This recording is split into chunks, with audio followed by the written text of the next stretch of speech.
राजपाल भी जग आयोजना किया तो समस्त राज घोषणा करा दी कि अपने भोजन नहीं बनाएगा, आग न जलाएगा, समस्त लोग मेरे यहाँ भोजन करें। इस आज्ञा को जो न मांगी तो फांसी की सजा दी जाएगी। राजा के अनुसार राज्य के सभी निवासी राजा के भोज में शामिल हुए, लेकर लकड़हारा कुछ देर पहुंचा।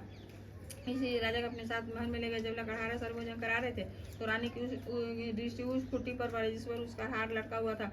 उसे हार खुट्टी पर लटका दिखाई नहीं दिया। रानी के नीचे हुआ कि मेरा हार इस लकड़हारे ने चुरा लिया है। उसी समय सैनिक को बुलवाकर उसे जेल खाने में डलवा दिया। जब लकड़हार जेल खाने में पड़ेगा तो बहुत दुखियों को विचार करने लगा, न जाने कौन से पूर्वजन्म के कर्म मेरे लिए दुख प्राप्त हुआ है। और उसी समय साधु की याद करने जो जंगल में मिला था तत्काल बृहस्पति साधु के रूप में प्रकट हो गए।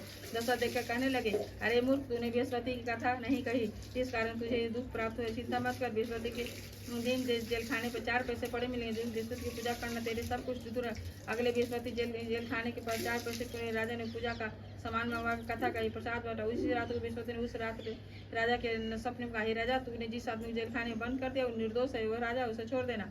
रानी के हार उसी खुट्टी पर लटका, ऐसा तू नहीं करेगा मैं तेरे राज को नष्ट कर दूंगा।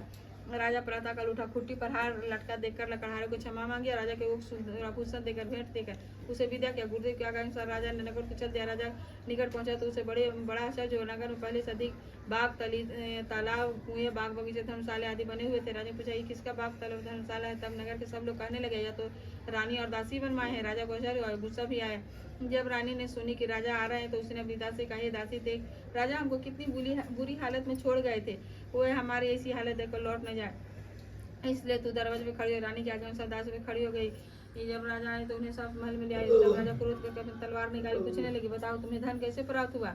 तब रानी बताई, हमें धन बृहस्पति के प्रभाव से प्राप्त हो। राजा तब ऐसे कहा कि 7 रोज बाद सभी बृहस्पति की पूजा करते हैं। मैं हर दिन बार कथा कहूँगा, हर रोज बृहस्पति का व्रत किया करूँगा। हर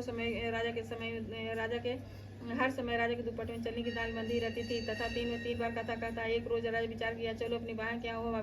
इस तरह से करके राजा घोड़े पर सवार होकर अपनी बहन का चल दिया।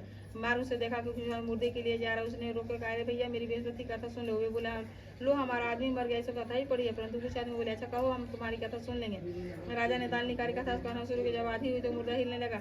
जब कथा समाप्त हुई तो राम राम करके मुर्दा खड़ा हो गया। राजा आगे बढ़ा, उसे चलते चलते शाम हो गई। आगे मार्ग में से एक किसान हाल से मिला। राजा उसे बोले, अरे भैया तुम मेरी बृहस्पति की कथा सुन ले। किसान बोला, जब तक तेरी कथा सुनूंगा जब चारों किसी कथा किसी और को सुनाना। राजा चलने लगा। राजा का हाथ बैल पचार करके गिर गया।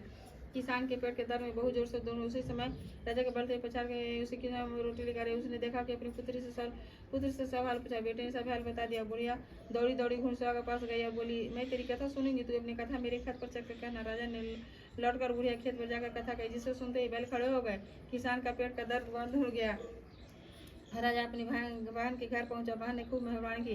दूसरे रोज प्रातःकाल पर जागा तो देखा कि सब लोग भोजन कर रहे हैं। राजा ने अपनी बहन से कहा, ऐसा कोई मनुष्य नहीं जिससे भोजन नहीं किया जो मेरी बृहस्पति कथा सुन ले। तो बहन बोली, है भैया, ऐसा देश नहीं, यहाँ लोग पहले भोजन करते हैं, बाद में कोई अन्य कार्य करते हैं। अगर कोई पड़ोस में देखा हूँ, ऐसा कहकर बहन देखने चली गई, परंतु उसे कोई ऐसा व्यक्ति नहीं जिससे भोजन नहीं किया है। वह एक कुम्हार घर जिसका लड़का बीमार था, उसे मालूम हुआ उसके 3 दिन से किसी ने भोजन नहीं किया। रानी ने अपने भाई की कथा सुनने के लिए कुम्हार से कहा। वह तैयार हो गया। राजा ने बृहस्पति की कथा कही, जिसे सुनकर लकड़हार ठीक हो गया। अब तो राजा की प्रशंसा होने लगी। एक दिन राजा ने अपनी बहन से कहा, हे बहन, मैं अपने घर को जाऊंगी, तुम भी तैयार हो जाओ। राजा की बहन बोली, अपनी सास से बोली, अपने भाई के साथ जाने की आज्ञा मांगी। सास बोली, चली जा, परंतु लड़कों को मत ले जाना, तेरे भाई को कोई संतान नहीं है। बहन ने अपने भाई से कहा, हे भैया, मैं तो चलूंगी, पर कोई बालक नहीं जाएगा। राजा ने कहा, जब कोई बालक नहीं जाएगा तब तुम ही चलकर क्या करोगी? दुखी मन से राजा अपने नगर को लौट आया। राजा ने अपनी रानी से कहा, हम निसंतान हैं, मेरे घर में आना कोई को पसंद नहीं है। इतना कहकर बिना भोजन किए सैया पर लेट गया। रानी बोली, हे प्रभु, बृहस्पति हमें सब कुछ दिया, हमें औलाद भी संतान भी देंगे। उसी भी रात बृहस्पति ने राजा सोच के त्याग दे, तेरी रानी गर्भवती है। राजा को यह जानकर बड़ी खुशी हुई। 9वें महीने गर्भ के से एक सुंदर पुत्र पैदा हुआ। जब राजा की बहन सुनी सुसमाचार तो बहुत खुश हुई, बधाई लेकर अपने भाई के यहाँ आई।